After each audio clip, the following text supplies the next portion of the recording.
Hey everyone, how's it going tonight? I'm just doing a little video. Uh, I've never done one of these before. This is just to help me get over some of my insecurities and try and just explain maybe how I got to where I am. And I've done a bunch of talks with the lady at the health unit when I went through and did my quit smoking program. She just wanted to know if I would tell my story after I told her the story, but how I got to where I did, if I would come with her and speak to some. I started with some small groups, and then the groups got a little bit larger, and I actually lost my one speaking engagement because I was talking like Gary Vee and got a little too explicit and kind of upset some people on how graphic I was. But I did, one of them lifelong smokers. I mean, anybody that knows me or knew me, knows that you never ever seen Jeff Collins without a cigarette in his mouth. I mean, if they had an Olympic sport for smoking, I would have been right up there in the medal ceremony for sure. I mean, I was so active and so did a lot of sports. I think that compensated a lot as I was growing up. And I mean, I was an idiot. I knew they weren't healthy sticks I was smoking. I mean, but I thought it was one of those things that, would affect your 80s, you know what I mean? Like, well, I won't have it when I'm 80, I'll die in my 70s. I thought, oh, well, whatever. So, what I have is called COPD, which is chronic obstructive pulmonary disease, which means that my lungs have a lot of fluid and I can't breathe through my lungs. It's like an umbrella term, like emphysema, chronic bronchitis, that kind of thing. The number one killer in North America is heart disease, and number two is cancer, and number three is COPD. So my story was, I always thought I had something going on. I always had a bit of asthma or something. Things started to flare up a little bit where I couldn't do as much. I couldn't walk as much. I couldn't walk up a hill. So I started using like a Vicks inhaler. That worked for a little while. Finally, it got really bad. I was really having some trouble especially during the hot weather in the summer. So I went to my doctor and I was explaining to him how I was having a little bit of trouble, and he gave me a puffer. So I went home and took the puffer, and my lungs were brand new again.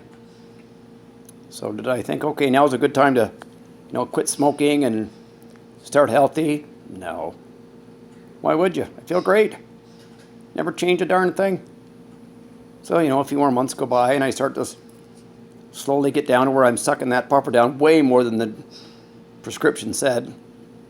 I go back to the doctor and I said, doctor, this thing you gave me is not working that good. I'm having trouble again.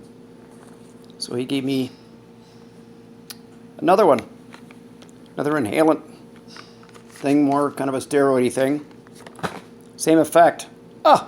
Amazing. Could breathe right down to my toes. Like I never smoked a day in my life. Awesome. Back to go. Washed them off. Good to go again. Same pattern. People. Another one. It was like a powder. Spiriva. That's another steroid. Same thing, same MO. A month goes by, you're starting to see a pattern. When you're an addict, you're an addict. I'm a nicotine addict, so guess what? Back to the doctors, and he goes, well, Jeff, I got nothing for you. And that was scary, scary stuff. I used to take a straw around with me when I did my presentations, and I used to hand out a bunch as I was talking, and I'd get people, I said, well, put this in your mouth, now plug your nose, now breathe through the straw. And I said, that's what it was like breathing for me. I said, my lungs breathe without this oxygen tank is on 16%. So, I can't barely walk to the car without losing my breath if I didn't have oxygen on. I lost 50 pounds worth of weight. I have trouble keeping weight on because you can't eat And like I said, when you can't breathe, you don't want to eat, you don't want to do anything. It is horrible. You know, I'm on a 50-foot hose around the house here. I have one that plugs in. I have a portable tank that I carry with me when I want to go out, but it's not the same. My life has definitely changed. So the health nurse said, you know, geez, I really appreciate you coming with me to do all these little talks that you do. And I said, well, you know, if I can just get through to one person, I mean, everybody knows you should eat better and do exercise. There's lots of fat people, right? Same thing as smoking. I thought, oh, it will never happen to me. It'll never happen to me. Well, guess what? So if you don't die from heart disease or a heart attack, and you don't, lucky enough not to get cancer, COPD. Because now in my research, I'm finding out that even if you've quit smoking, chances are that the stuff that's in the cigarettes and all the other stuff is still in there, and eventually will wheedle its way down and still eventually get you a little bit. Now, the sooner you quit, the better, but it's going to get you sooner or later. And everybody always points to that one person, that little old lady, that little old man that smoked till they were 90. Well, they're like one in the lottery. It's 1 in a million. So if you're still smoking, it's going to get you eventually. And I'll do another video some other time on how I quit. And that's not pretty either, but there is a way to get off them before you get to the point where I'm at. So just want to make like a quick little video just to show you what where I'm at, and just let them know that I'm doing okay and I'm getting by. You know, I'm getting a lot of support from a lot of people around me, my family, and helping me out. I mean, other than I got this hose in my face and you know, people noticed me or heard rumors or whatever, I am doing okay. I mean, my voice is super raspy. I'm not near as hyper of a guy as I used to be, but I'm doing all right. So anyway, until we talk again, hope everybody has a great day. And like I said, give me a call, message me on Facebook.